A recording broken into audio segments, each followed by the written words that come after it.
Monitors are yesterday's tech, so I built a spatial computing setup instead.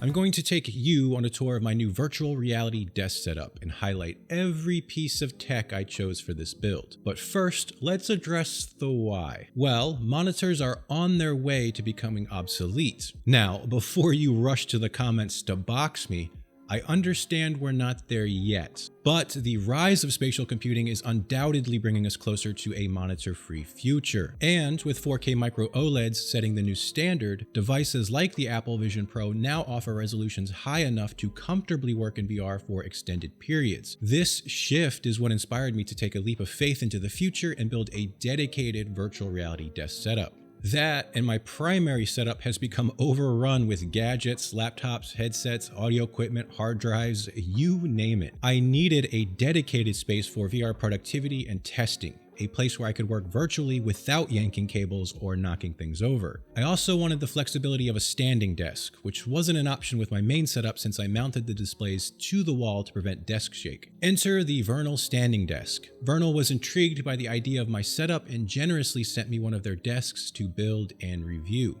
The desk showed up at my doorstep within a week of ordering, packed in 2 heavy boxes. I had braced myself for a 12-hour battle royale with an Allen wrench and a million pieces to assemble, but Vernal had already done the heavy lifting by pre-installing the frames to the bottom of the desktops and ensuring that all of the pieces fit together seamlessly. It felt more like building Legos than assembling a piece of furniture. I went from unboxing to a finished standing desk in less than 45 minutes, and that includes frequent pausing to adjust the cameras for this video. Vernal didn't just send me a desk, they delivered the centerpiece of my VR workspace and a fresh new look for my YouTube videos. The L-shaped design, finished in a rich, dark walnut with black accents, creates a luxurious, modern aesthetic that perfectly complements my studio. And it's built like a tank. With a 350-pound lifting capacity, it effortlessly supports my 190 pounds of human flesh and all of my gear. It's incredibly stable.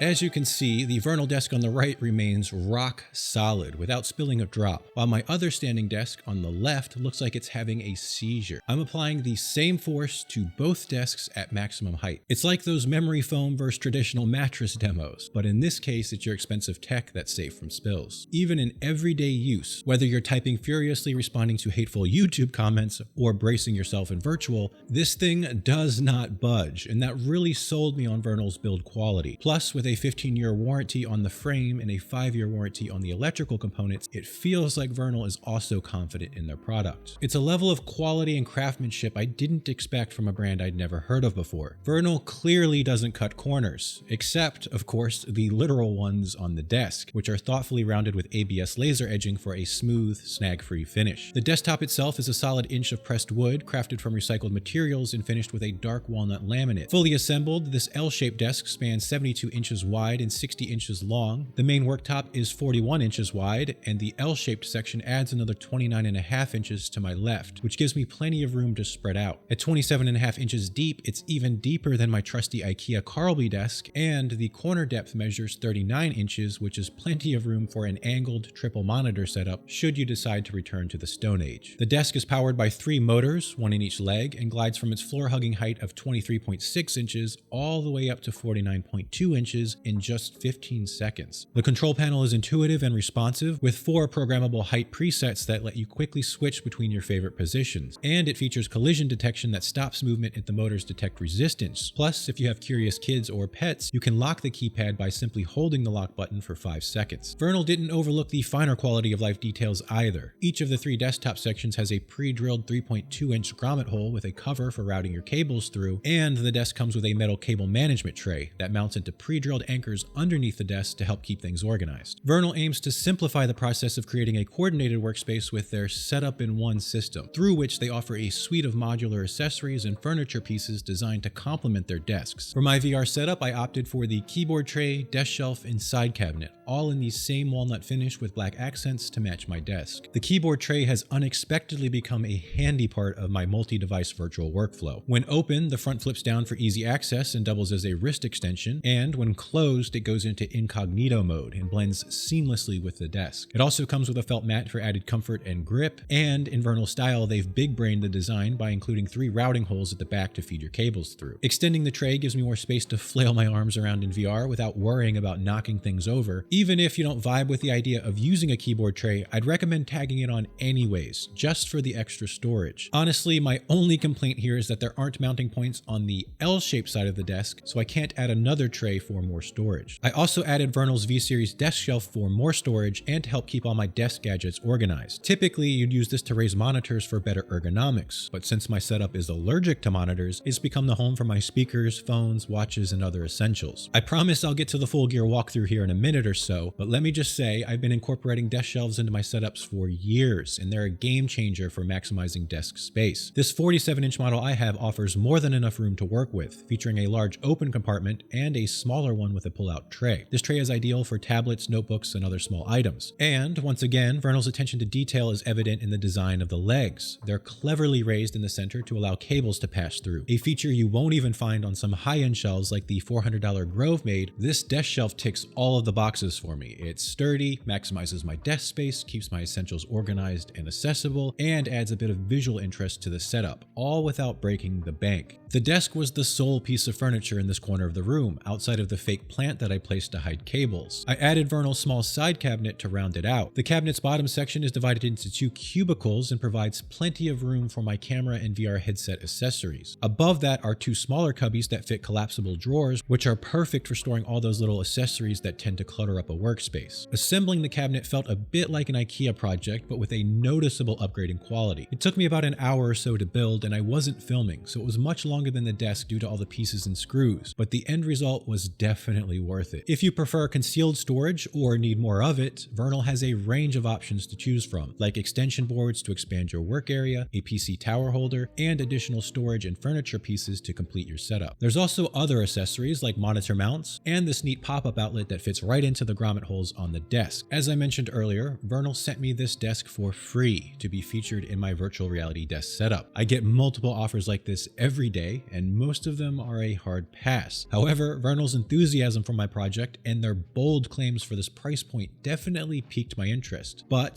to be clear, that doesn't mean I'm pulling any punches. I had never even heard of Vernal before this, so I approached the review with a critical eye and a healthy dose of skepticism. That said, Vernal has genuinely impressed me. They've crafted an exceptional product at an insanely competitive price point. This desk and its accessories exceeded my expectations, and I now understand why they were so confident in sending it to me after having seen my previous videos. They've truly set a new standard for what I expect from a standing desk. But of course, no product is perfect, and the Vernal desk does have a couple of quirks worth noting. The most noticeable issue is the seams where the 3 desktop sections meet. The desktops aren't seamless. There's a slight discoloration where the top meets the edge laminate, and the wood grain doesn't line up across the seams. It's not a deal breaker, and I don't really notice it when I'm working, and I imagine it's less noticeable on the lighter wood finishes. Similarly, as with any dark laminate finish, this desk is a fingerprint magnet. Additionally, while the desk itself is immaculate, the keyboard tray shows a slight dip in quality. There's a rough edge on the laminate face, and it doesn't sit perfectly flush with the underside of the desk. The desk shelf's pull-out tray has a bit of an unfortunate balancing act going on. If you pull it out more than halfway, it tends to tip forward. And finally, the grommet covers are a bit flimsy. I actually snapped 2 of them by pushing down too hard while threading cables. Luckily, it was an easy fix with a dab of super glue, and replacements are dirt cheap if you need them. All in all, I've been thrilled with this desk. So much so that I'm replacing the standing desk in my main filming room with another Vernal, and from my own pockets.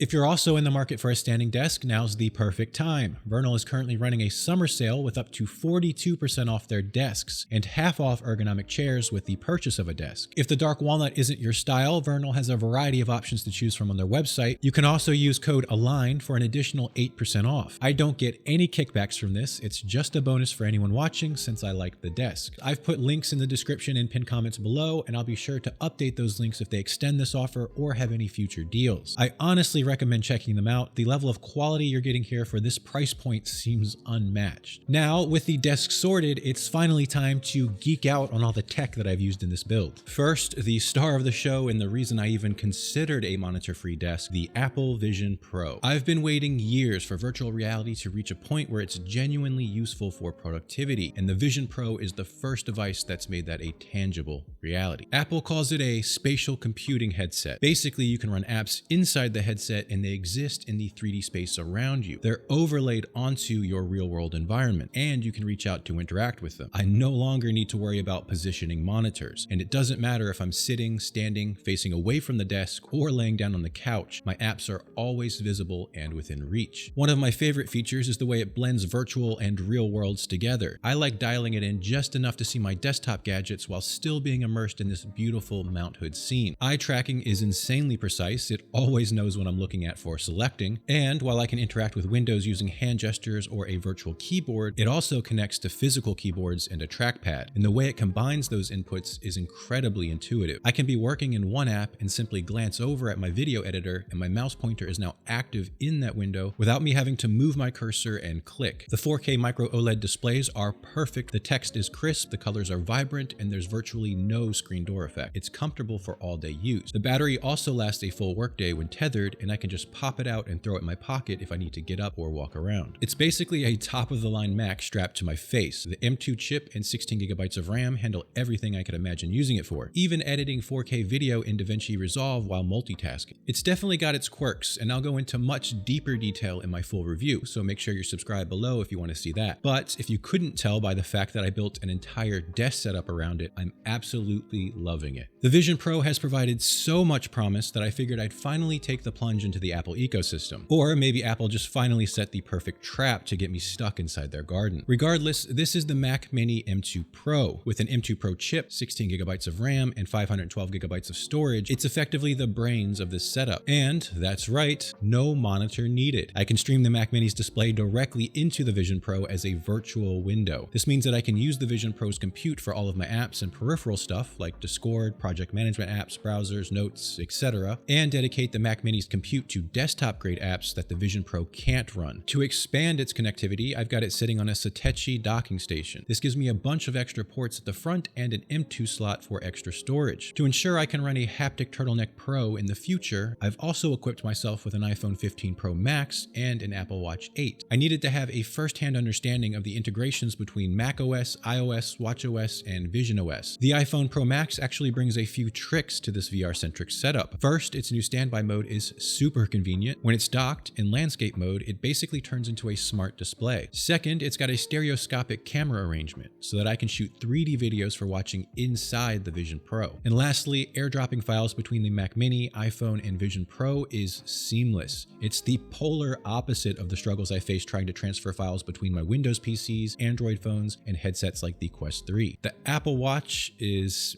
mainly because of the poor battery life. It does have one saving grace. It can unlock my Mac Mini, which the Vision Pro can't do yet. Both the iPhone and the watch live on this surprisingly decent docking station that I found on Amazon. There's links to all of these products in the description below if you'd like to check them out. While the Vision Pro can also wirelessly stream my main Windows PC, it was causing a traffic jam. Plus, the Mac Mini can't handle PC VR. So I brought in the 2024 Lenovo Legion 7i Pro. This laptop is packing a 14th gen Intel CPU, 32GB of RAM, and a mobile RTX 480, and handles all the current PC VR titles I throw at it. The BOOX Tab Ultra C is a color e-ink tablet that runs Android and comes with a cover case that turns it into a tablet PC. I use it daily for all of my secondary tasks that don't require a full-blown computer. It's been a lifesaver when my eyes are fried from staring at screens all day. It also comes with a pen stylus, which is useful for jotting down notes or sketching out ideas when I need a change of pace. Next up is the Meta Quest 3. This headset has impressed me with its PC VR and standalone performance, especially considering its price. In this setup, it's my go-to go-to for VR gaming, VR chat, testing mixed reality and hand tracking, and reviewing all of the latest updates and apps that get released. The best way I can describe the Quest 3 is like a trusty sidekick. It's always ready to jump in when I need it, and it can handle anything I throw at it. Unfortunately, the screen resolution just doesn't cut it for long productivity sessions. When I'm not jacked into the Matrix, my headsets live in these futuristic light-up display cases from Antbox. Call it a content creator's impulse buy, but I thought they'd look awesome in videos. It just so happens they also protect the headsets from dust and accidental bumps. The motorized doors make me feel like I'm in a sci-fi film every time they open, and the boxes are modular, so I could theoretically build a VR display wall here. Each headset also has its own dedicated stand for when I'm actively using or charging it. The Quest 3 sits on this awesome stand by Kiwi Designs, which lifts the headset off the desk, features a magnetic charging plug, has RGB lights, and holds the controllers. For the Vision Pro, I haven't had as much luck. I've been using this 3D printed stand that holds the headset upright, but the way it holds it upright and the way the battery slides around makes me uneasy. So the Vision Pro often ends up back in its Antbox case. And of course, the headset currently being filmed gets the prestigious spot on Professor Max Bandwidth's face. Since this setup is all about spatial freedom, I've embraced the wireless life with 2 sets of keyboards and mice. The Apple Magic Keyboard and trackpad are used with the Vision Pro and Mac Mini. The trackpad works flawlessly with the headset, and the keyboard's Touch ID lets me unlock the Mac Mini and approve purchases or downloads across both devices quickly. For longer productivity sessions and PC use, the Logitech G915 keyboard and MX Master 3S mouse are superior. If you haven't noticed, I've got a soft spot for 2 things in my setups: RGB lighting to create the perfect vibes, and physical buttons, knobs, and faders. For this setup, the Loupedeck CT is my go-to gadget. I've been using the Loupedeck Live at my main PC for a while now. I grabbed the CT specifically for this setup because of the larger knob, which is perfect for scrubbing video timelines. Off to the side, I've got the Stream Deck Plus. It's got 8 buttons and 4 knobs. It's a bit chunky and it doesn't fit neatly on the desk, so I've got it hiding under the Legion laptop stand. It's primarily going to be used for live streaming and PC VR. I've attached Elgato's brand new XLR deck to the back, which essentially turns it into a Wave XLR, which I also have in this setup, connected to the Mac for recording notes and taking Zoom calls. I use the Shure SM7B as my microphone. On the desk shelf, I've placed the LaMetric Time, a smart clock whose only purpose in this setup is as a pixelated cheerleader. It was a bit of a frivolous purchase, but I thought the social media counter and the custom text widgets would act as cool props for videos. There's a library of other widgets that are useful, like Pomodoro timers, alarms, weather updates, Slack notifications, and so on, along with some other neat apps like a SpaceX launch countdown. Truthfully though, watching my YouTube subscriber number tick up is like a tiny dopamine hit. And speaking of new gadgets, we can't forget this $200 piece of orange eye candy, courtesy of Teenage Engineering, the Rabbit R1. It's really good at keeping instruction manuals from flying off my desk. I've learned the hard way that pairing over-the-ear headphones and VR headsets is a recipe for disaster. I've lost count of how many times I've ripped my headset off, forgetting that I'm still wearing headphones. It's also just uncomfortable to have that much stuff on your head. So for this setup, I went with a pair of Edifier R1700 Bluetooth bookshelf speakers. They hit that sweet spot of budget-friendly price at only $150 USD and offer surprisingly decent sound. Plus, they don't need to attach to my body. They're jacked right into the Mac Mini. I let the Apple Vision Pro handle its own spatial audio. This way I can hear both sources at the same time. And for those times when I want a more immersive experience, I pair the Loupedeck 5K Bluetooth receiver and Blessing 3 Dusk IEMs with the Vision Pro. This combination sounds fantastic and provides that extra level of isolation while also keeping me mobile. One challenge I face with every setup is a lack of fast USB-C charging ports. For this build, I went with the UGREEN 100-watt 7-in-1 charging station. It's a literal powerhouse and brings 3 AC outlets, 2 USB fast charging ports, a 22-watt USB-C port, and a USB-A port. I have 2 of them strategically placed on this desk. One lives on the L-shaped side of the desk for conveniently charging all the gear I'm testing without cluttering my main workspace. The other charging station lives under the desk shelf with an easy reach for charging keyboards, mice, and headsets. And under the desk, I've mounted Anker's PowerPort 6 because I still have a ton of legacy USB-A cables. Also tucked under the desk, the inevitable tangle of cables and power supplies. I needed this setup to be modular so I can easily swap out gear for testing without having to tear it apart and reroute cables each time. Vernal's cable management tray is surely the MVP here. I basically routed everything into that tray, then fed the main power sources down to the wall through this vertebrae cable channel. And of course, I couldn't resist weaving in some Govee RGB rope lights for aesthetics. Now that we've explored the under-desk jungle, let's step back and admire this backdrop. On the side wall, I have the Divoom Pixu 64. It's a pixel art display that shows the time, weather, and a bunch of other custom widgets like social media counters, stock price tickers, and what have you. It's positioned so I can see it from anywhere in the studio. The back wall is a mix of black and oak acoustic panels that I picked up from Amazon, Mazata's LED diffusion channels, and Govee RGB lights. I added this fake plant for a touch of greenery and to hide the power strips and extra cables that I've converged into the corner. In front of the wall is the Vernal side cabinet. The cabinet looks fantastic in this setup. I really enjoy its modern aesthetic and feel like it added some much needed visual and structural weight to the corner. Bringing this virtual reality desk setup to life has been a blast, and actually living and working in it has been even better. I've got an endless canvas, infinite screen real estate at my disposal. I want to avoid making too many lovey-dovey comments because I know I'm still in the honeymoon phase. I'll check back in with a follow-up video later this year to let you know how it's holding up long-term and what, if anything, I've changed. Also, I want to make it clear that I understand this setup is extravagant. The Vision Pro's price tag alone is eye-watering, but I wanted to explore the potential of spatial computing and share that journey with you. It feels like we're finally crossing that threshold where virtual reality is becoming more than just a novelty or gaming console for consumers. So it's an exciting time to be a part of the community. And if you're not in yet, but are curious, check out my Quest 3 review here.